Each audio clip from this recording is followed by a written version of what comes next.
Welcome to Housekeeper's Half Hour. This is a reproduction of a radio show that was broadcast by the United States Department of Agriculture in 1926. Disclaimer: this is read from a historic archived document from the 1920s. Do not assume content reflects current scientific knowledge, policies, or practices. This broadcast was aired on Monday, the 5th of April of 1926.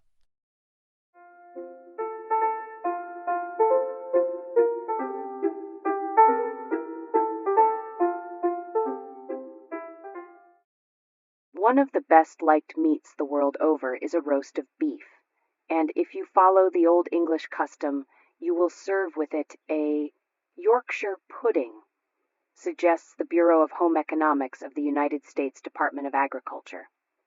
This pudding is sufficiently substantial and filling to take the place of potato or other starch vegetables, and now when eggs are plentiful and reasonable in price, is an excellent time to have it.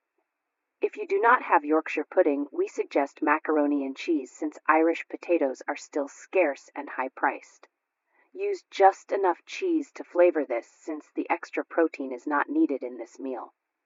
The choice among vegetables is still fairly limited, but perhaps there is fresh asparagus in your garden or in your market at reasonable price.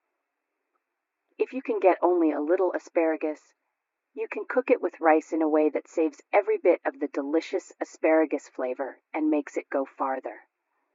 We will tell you how to prepare this rice-asparagus combination in a few minutes. If you cannot get asparagus, white turnips are available everywhere. As there will be gravy with the meat and the dinner is otherwise rich, the turnips will be best if served simply sliced or mashed, seasoned with salt, pepper, and butter. Do you know the possibilities of grape juice as a dessert flavor? You have no doubt some jars or bottles of your own make, but if not, you can get good grape juice anywhere. You can use it as the liquid for a fruit gelatin with creamy or make a water ice or sherbet with it if you have a helper who is willing to turn the freezer. The most important part about this dinner is choosing a good roast of beef, and the next matter of importance is knowing how to cook it properly. A trained housekeeper should know the characteristics of the various market grades of dressed beef and the appearance of typical retail cuts. Some methods of cooking are better for certain cuts and some for others, but in general the differences between tough and tender cuts are more accentuated in low-grade beef than in good or medium beef. The cuts from the parts of the animal that have been exercised, as the neck or the shank, are made up of tougher muscle and usually contain less fat. Therefore, they are drier when cooked. The less exercised parts, especially the thick muscles on either side of the backbone, are more tender and are more likely to have a protecting layer of fat on the outside as well as fat distributed throughout the lean. Such a piece is said to be well marbled. Prime rib roasts and porterhouse and sirloin cuts show these characteristics. In selecting a rib roast, do not get one less than 2 ribs in size. The most desirable roasts have a well-shaped eye of muscle meat of right red color, well marbled with fat, and have a good outside cover of fat. While such a roast from a smaller animal may be had not weighing more than 5 pounds, the better ones are heavier. Even a small family can use a good-sized roast of beef to good advantage, for it is as good sliced cold as it is when hot, or it may be served quite rare the first time and then cooked again for a shorter time for the second dinner. The roast may be boned or not as preferred. Some prefer the flavor of the roast cooked with the bones in. A boned and rolled roast is easier to carve. In case it is boned, be sure the bones are sent along for soup stock. The chuck cuts, especially the one next to the rib, make a satisfactory roast. It is larger, the muscle more divided, and the shoulder blade comes in, but this can be boned out. It is usually about 5 cents a pound cheaper. The tender cuts of beef used for roasting should be cooked so as to develop and retain flavor. Water is not used in the roasting pan. A standing roast is placed bone side down in the pan and cooked in that position. A rolled roast is placed with the fat side up. Always use an uncovered pan for a tender roast. The meat is first put into the oven at a very high temperature, about 450 degrees Fahrenheit, to sear the outside quickly so that the juices will be retained.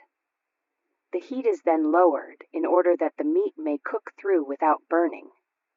If the fat side is placed up or an extra piece of fat is skewered to the outside, the fat cooks and bastes the roast as it trickles down. A standing roast weighing 5 to 6 pounds will be cooked so that it is done throughout, but rare and juicy in from an hour to an hour and a quarter. A rolled roast of the same weight will be cooked in 10 or 15 minutes less time. If you have a short thermometer, the roast may be tested with it to determine when done. Insert the thermometer so that the bulb is at the center of the eye portion. The temperature registered by the thermometer gives a picture of the color of the beef at that portion. Rare 140 degrees Fahrenheit, medium 158 degrees Fahrenheit, and well done 176 degrees Fahrenheit. Special thermometers can be purchased for this purpose.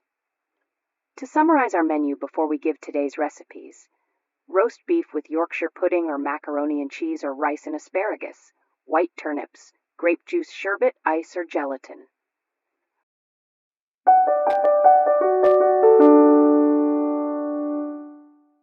The Bureau of Home Economics of the United States Department of Agriculture plans and discusses these menus and furnishes the recipes. So if you have any questions relating to the housekeeper's half hour, they may be addressed to the Bureau, either directly or through this station. Pencils and papers ready? The first recipe is Yorkshire pudding. This may be prepared in the same pan with the roast, but difficulty is experienced in making gravy when this is done. So it is considered simpler to cook it in a separate pan using some of the drippings from the roast. The batter is similar to the mixture you use for popovers. The ingredients are 1 cup of milk, 1 cup of flour, 2 eggs, 1/4 teaspoon of salt. Beat the eggs until very light. In another bowl, mix the salt and the flour and add the milk gradually, then the eggs. Pour the batter into a baking pan which contains some of the hot drippings from the roast. Bake the pudding for 20 to 30 minutes, basting it occasionally with the drippings. As it cooks, the pudding becomes delicately brown and crisp around the edges and puffs up in places. When ready to serve, cut it in squares and put it on the platter around the roast beef. For the asparagus rice combination, you will need 1/4 to a 1/2 pound asparagus, 1 cup rice, 2 teaspoons salt, 4 tablespoons butter. Break or cut the asparagus into short pieces and add enough cold water to make 1 quart of vegetable and water in all. Add the other ingredients and cook in a double boiler until the asparagus and rice are both soft. If the lower ends of the asparagus are tough, boil them in a little water first, and then add the remainder of the asparagus and water to make a quart. Cooked in this way, the asparagus retains its original form and much of its original succulence, and the grains of rice are large and whole. Grape juice ice or sherbet. Frozen desserts do not really take any longer to make than many cooked ones, and the family usually enjoys them. Grape juice needs a tablespoonful of lemon added per quart to intensify the flavor when you freeze it or use if with gelatin. Sweeten to taste with cooked syrup rather than granulated sugar because it makes a smoother ice. Mixtures that are to be frozen should be a little sweeter than usual. Put the juice right in the freezer and turn until stiff.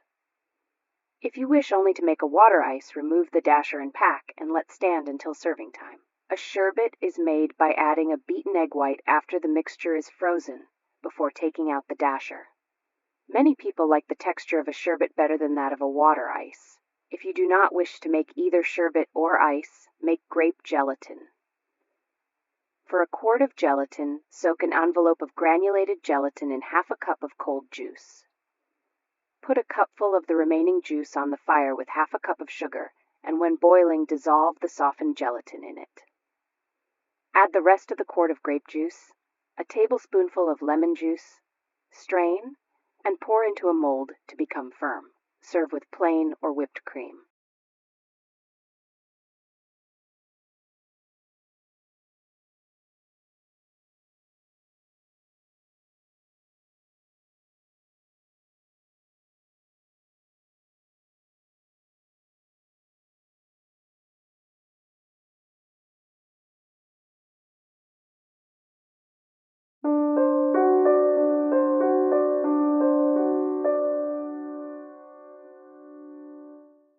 Questions women are asking. Question: what particular food value have raw onions? Is there anything in the theory that onions are beneficial to the nerves? Answer: like other fresh vegetables, raw onions are valuable for their minerals and vitamins and their bulk. The theory that certain foods are beneficial to the nerves has been exploded. It is now known that a well-balanced diet helps to keep all parts of the body healthy. Question: in making boiled icing for cake, if it does not seem to be cooked enough after it has been taken from the fire, can anything be done to correct this mistake? Answer: yes. Boiled icing which does not harden properly may be reheated in the top of a double boiler even after the syrup has been poured over the egg white. The slow heating with constant stirring causes some of the moisture to evaporate, thereby concentrating the mixture so that the sugar crystallizes in fine particles and the icing sets or hardens. Question: can honey be used in place of sugar in making cakes and cookies? Answer: yes. Honey may be used in place of sugar cup for cup in many cake and cookie recipes. In addition to its sweetening qualities, honey is about 1/4 water, and the amount of liquid called for in the original recipe should be reduced accordingly when honey is substituted for sugar. Many honey recipes have been tested by the United States Department of Agriculture, and a bulletin containing them will be sent on request to the department in Washington. Question: in making custard pie, how can I keep the undercrust from raising up in bubbles? Answer: pre-bake the crust before putting in the custard mixture, and before you put the crust in the oven, prick it in several places with a fork. This will let the steam out and prevent the crust from raising up in bubbles. Question: are canned peas artificially colored with copper salts to make them appear green? Answer: no.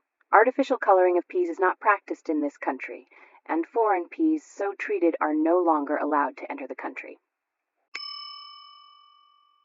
Question: to what class of food products does gelatin belong? Answer: gelatin is a protein. It contains most of the amino acids found in other proteins, but is lacking in certain ones that are essential for the normal growth and development of animals. It is, however, a useful article of food in a dietary, including other proteins from well-diversified sources, and is especially useful as a supplement to milk.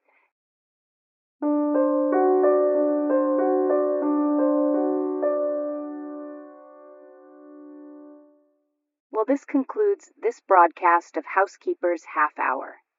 I'm your host, Aunt Sammy. If you did indeed enjoy this broadcast, please consider listening to any of our other broadcasts. New shows to be put out every week for new education and your listening pleasure. Until next time, remember to keep it tidy.